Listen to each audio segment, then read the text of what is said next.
بل هم في شك يلعبون فارتقب يوم تأتي السماء بدخان مبين يغشى الناس هذا عذاب أليم ربنا اكشف عنا العذاب إنا مؤمنون أنى لهم الذكرى وقد جاءهم رسول مبين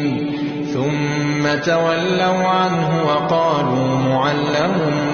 مجنون إنا كاشف العذاب قليلا إنكم عائدون يوم نبطش البطشة الكبرى